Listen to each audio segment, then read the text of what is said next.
it is not an overstatement. I mean, this is so important to say that this whole vote yes for the Voice campaign is out of control.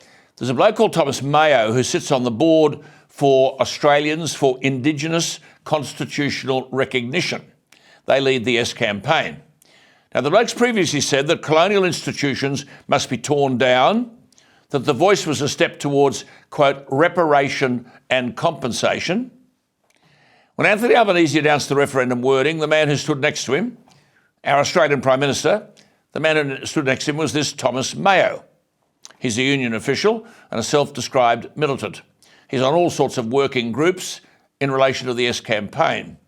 He was part of the group that drafted the referendum question. His signature is on the Uluru Statement, and he spent a year and a half travelling the country trying to talk Australians into changing their constitution to include the Voice.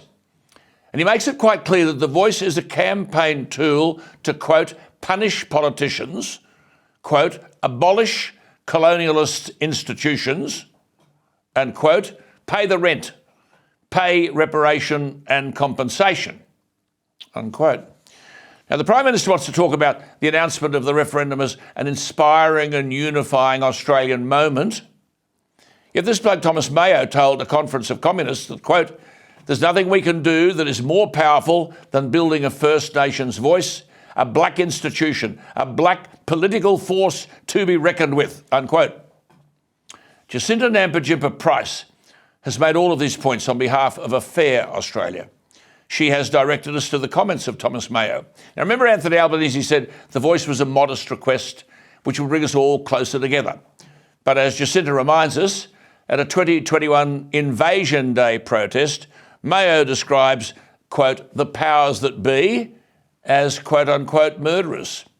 And he said he was, quote, sick of government not listening to our voice. So he planned to, quote, use the rule book of the nation to force them. Senior Yes campaign sources have said they strongly back Mr Mayo and that he will be a leading presence ahead of the referendum. And it appears that the same Thomas Mayo is up to his neck in the Black Lives Matter protests.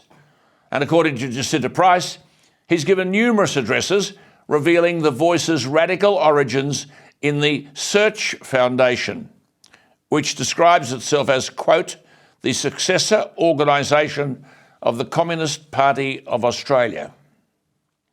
The same Katie Gallagher that's up to her neck in trouble everywhere else, representing the Indigenous Affairs Minister Linda Burney in the Senate, refused to rebuke Mr Mayo and said, I've always found him to be an articulate and passionate advocate for the Voice, unquote.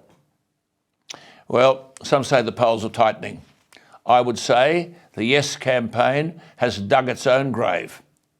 We have to stand up, stop this damaging nonsense, don't be intimidated, have the guts to stand up, and the best way to do that is to vote no.